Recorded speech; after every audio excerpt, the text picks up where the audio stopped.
नमस्कार, आप देख रहे हैं हेडलाइंस न्यूज। दिन भर की ताज़ा खबरों के लिए अभी सब्सक्राइब करें, साथ में बेल आइकन भी प्रेस कर लें। खबरों में आगे बढ़ने से पहले वीडियो को लाइक जरूर करें और अपने दोस्तों के साथ ज़्यादा से ज़्यादा शेयर करें। और आप किस राज शहर से न्यूज को देख रहे हैं, कमेंट में जरूर लिखें। बता दें, आम आदमी पार्टी ने दिल्ली के उपराज्यपाल विनय सक्सेना का घेराव फिर से किया है। आपने एलजी द्वारा एमसीडी में नॉमिनेट एल्डरमैन और पीठासीन की नियुक्ति का सवाल उठाया है और आपने एलजी से मौजूदा पीठासीन अधिकारी सत्या शर्मा को हटाने की मांग की है।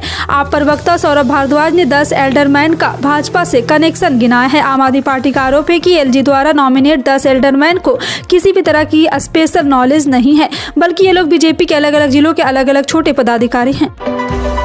राजस्थान बीजेपी अध्यक्ष सतीश पूनिया का 3 साल का कार्यकाल अक्टूबर 2022 में पूरा हो गया। अब वे विधानसभा चुनाव तक अध्यक्ष की कुर्सी पर आसीन रहेंगे या नहीं, इस पर सबकी नजरें टिकी है। फिलहाल तो पूनिया बीजेपी की जन आक्रोश सभाओं में कहीं गदा लहराकर विरोधियों को ललकार रहे हैं तो कहीं तीर कमान से निशाना साध रहे हैं। प्रदेश भर में पूनिया ताबड़तोड़ दौरे कर रहे हैं। उनकी सभाओं में भीड़ भी खासा उमड़ रही है। उनके समर्थकों में उत्साह बना हुआ है।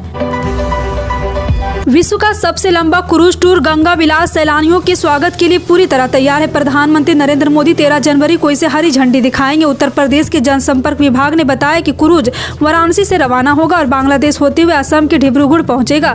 अधिकारियों ने बताया कि उन्हें प्रधानमंत्री कार्यालय से पीएम मोदी के कार्यक्रम का इंतजार है, लेकिन उनके कार्यक्रम को लेकर तैयारियां शुरू हो गई। वाराणसी के डिविजनल कमिश्नर कौशल राज शर्मा और कलेक्टर एस राजमंगलम ने पीएम के कार्यक्रम को लेकर सांस्कृतिक विभाग, पर्यटन विभाग और अंतर्राज्यीय जल परिवहन विभाग को जरूरी निर्देश जारी किए।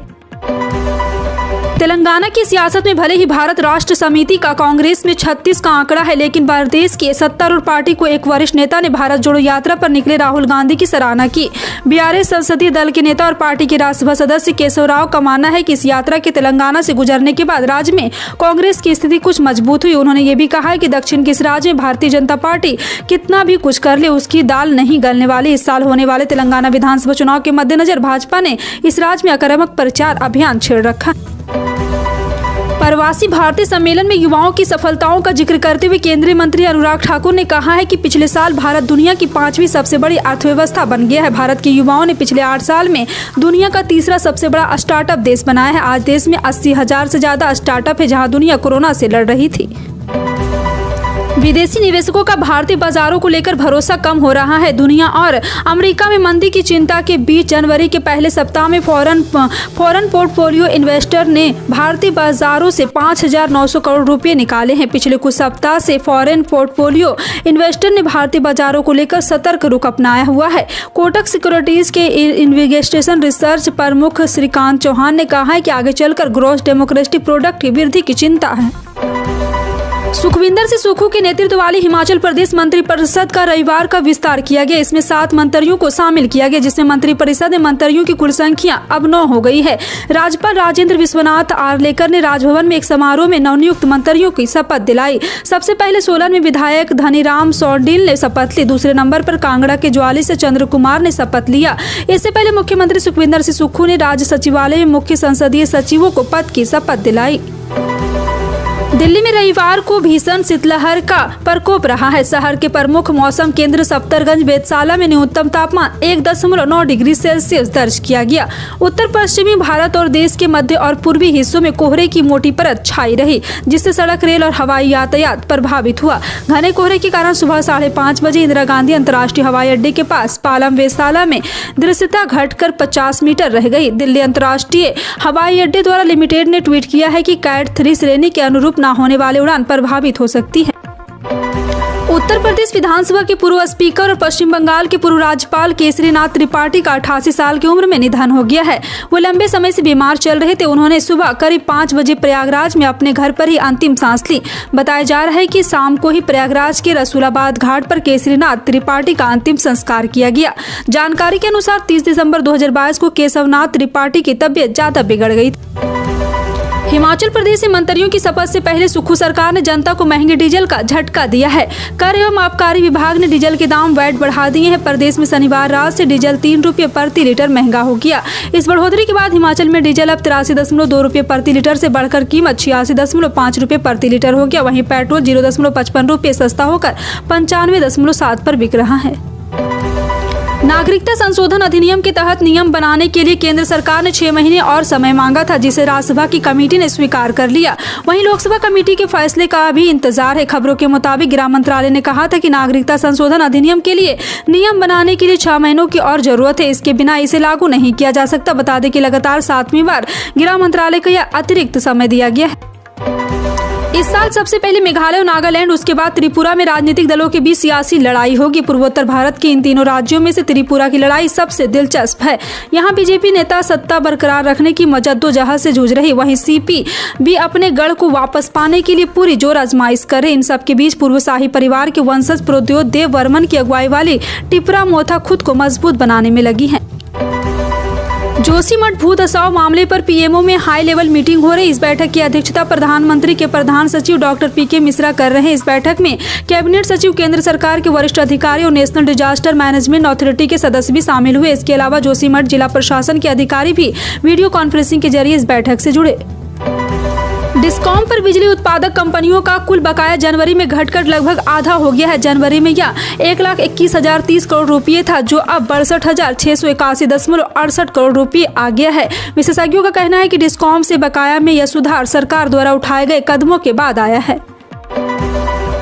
भारत और बांग्लादेश की महत्वाकांक्षी इंडो बांग्ला फ्रेंडशिप पाइपलाइन परियोजना अगले महीने से शुरू हो जाएगी। इस पाइपलाइन का संचालन शुरू होने से दोनों देशों की ऊर्जा जरूरतों को पूरा करने में मदद मिलेगी। IPFOL परियोजना की लागत 377 करोड़ रुपये है। बता दें कि इंडो बांग्ला फ्रेंडशिप पाइपलाइन परियोजना पश्चिम बंगाल के सिलीगुड़ी के बांग्लादेश के पार्वतपुरी डिपो की जोड़ेगी। इस पाइपलाइन की मदद से भारत के असम की नुमलागढ़ी रिफाइनरी के मार्केटिंग टर्मिनल सिलीगुड़ी से ईंधन बांग्लादेश पेट्रोलियम कॉर्पोरेशन के पार्वतपुर डिपो भेजा जाएगा। उत्तर प्रदेश माध्यमिक शिक्षा बोर्ड की ओर से यूपी बोर्ड 10वीं 12वीं की परीक्षा की डेट से जल्द जारी की जाएगी। यूपी MSP की ओर से प्री बोर्ड परीक्षा की डेट से जारी हो गई। मीडिया रिपोर्ट के मुताबिक यूपी बोर्ड हाई स्कूल यानी कि 10वीं और इंटरमीडिएट की डेट से एक साथ जारी होगी। ऐसे में छात्रों को सलाह दी जाती है कि ऑफिशियल वेबसाइट upmsp.edu.in पर नजर बनाए रखें। चुनाव आयोग 12 जनवरी को शिवसेना गुटों को लेकर के बड़ा फैसला ले सकती है। जी हां, आपको बता दें कि संजय राउत ने इसको लेकर के बड़ा बयान दिया है और इसको लेकर के एक और बयान में चुनाव आयोग 12 जनवरी को शिवसेना गुटों की याचिकाओं पर सुनवाई करेगा। इसको लेकर राज्यसभा सांसद संजय राउत ने रविवार को कहा है कि केवल एक शिवसेना है जिसका नेतृत्व उद्धव ठाकरे कर रहे हैं। साथ ही उन्होंने कहा है कि उन्हें उम्मीद है कि चुनाव आयोग न्याय करेगा, जो दोनों गुटों की दलीलें सुन रहा है। दोनों ही गुट की मांग उन्हें असली शिवसेना घोषित कर दिया है। 17वां प्रवासी भारतीय दिवस सम्मेलन मध्य प्रदेश के इंदौर में आयोजित किया जा रहा है। 8 से 10 जनवरी तक चलने वाले 17वें प्रवासी भारतीय दिवस सम्मेलन में पीएम मोदी भी शिरकत करेंगे। इस सम्मेलन को लेकर पीएम मोदी ने ट्वीट किया है कि पीएम मोदी ने ट्वीट कर जानकारी दी कि 9 जनवरी को प्रवासी भारतीय दिवस के अवसर पर वह इंदौर में रहेंगे। पीएम मोदी ने आगे लिखा है कि हमारे प्रवासी भारतीयों के साथ संबंधों को मजबूत करने का एक महान अवसर है। आर्थिक संकट से घिरे पाकिस्तान में करीब आधे परिवारों के 2 जून की रोटी तक नसीब नहीं हो रही। गेहूं की कीमत 5,000 रुपये प्रति मन पहुंचने के साथ रावलपिंडी के खुले बाजार में आटा 150 रुपये प्रति किलोग्राम बिक रहा है। पंजाब प्रांत में त्राहिमाम मचा हुआ है। यहाँ के शहर दर शहर में 15 किलोग्राम गेहूं का बैग 2,250 रुपये में बेचा जा रहा। पाकिस्तान में एक एक्स मिल रे फ्लोर बैग 11,650 रुपये में मिल रहा और एक्स मिल पैदा की बोरी की कीमत 13,000 रुपये हो गया है। केंद्र सरकार प्रधानमंत्री किसान सम्मान निधि योजना के जरिए देश के जरूरतमंद किसानों को आर्थिक सहायता देती है। इसके तहत केंद्र सरकार प्रत्येक लाभार्थियों को 6,000 रुपये की धनराशि किस्तों में देती है। अब तक केंद्र सरकार की ओर से कुल 12 किस्तें किसानों के खाते में ट्रांसफर की जा चुकी है। अब किसान भाइयों को 13वीं किस्त का बेसब्री से इंतजार है। मीडिया रिपोर्ट की माने तो जनवरी महीने में इस योजना की 13वीं किस्त जारी कर सकती है। अगर आप भी योजना का लाभार्थी हैं और जानना चाहते हैं कि आपको किस्त के पैसे मिलेंगे या नहीं, तो आप स्टेटस के जरिए जान सकते हैं। जी हाँ, आपको बता दें कि इसके लिए आपको स्टेटस में 3 चीजें देखनी होगी, इनलैंडिंग और दूसरी KYC और तीसरा पात्रता। अगर स्टेटस में तीनों के अगले यस लिखा हो तो इसका मतलब आपको किस्त का लाभ मिलेगा। गुजरात के मुख्यमंत्री भूपेश पटेल ने रविवार को यहां G20 की थीम एक धरती एक परिवार एक भविष्य का आधारित अंतर्राष्ट्रीय पतंग उत्सव 2023 का उद्घाटन किया। इसमें 68 देशों के करीब 125 पतंगबाज हिस्सा लेंगे। देश के 14 राज्यों के 65 और गुजरात के विभिन्न हिस्सों के 660 पतंगबाज भी सप्ताह भर चलने वाले समारोह में भाग लेंगे। इसका समापन 14 जनवरी को होगा। और आपको बता दें कि इस दौरान CM पटेल ने कहा है कि प्रधानमंत्री नरेंद्र मोदी के नेतृत्व में गुजरात में विकास की पतंग लगातार 2 दशकों में नई ऊंचाइयों को पार कर रही हैं। कांग्रेस सांसद राहुल गांधी की भारत जोड़ो यात्रा अपने अंतिम पड़ाव पर है। कन्याकुमारी से शुरू हुई इस यात्रा का समापन कश्मीर से होगा, जहां राहुल तिरंगा झंडा लहराएंगे। और अब पार्टी की यात्रा खत्म होने को है, तो ऐसे में उन राज्यों में राज्यव्यापी मार्च चलाने की योजना है जहां यात्रा नहीं पहुंच पाई। कांग्रेस आलाकमान की ओर से यह निर्देश दिए गए हैं कि पार्टी 26 जनवरी से हाथ जोड़ो यात्रा की भी शुरुआत करने जा रही है। यह भारत जोड़ो यात्रा का ही फॉलो अप है। इस यात्रा का नेतृत्व कांग्रेस महासचिव प्रियंका गांधी करेंगे। आपको बता दें कि राहुल गांधी के नेतृत्व में शुरू हुई यात्रा का समापन 30 जनवरी को होगा। रोजाना सोने और चांदी की कीमतों में कुछ न कुछ बदलाव हो रहे हैं। आम लोग भी सोने के दाम में कमी आने की उम्मीद लगाए बैठे हैं, लेकिन थोड़ी उम्मीद मिलने के बाद बाजार उन पर पानी फिर देता है। एक दिन दाम गिरने के बाद आज फिर कीमतों में भारी इजाफा हुआ।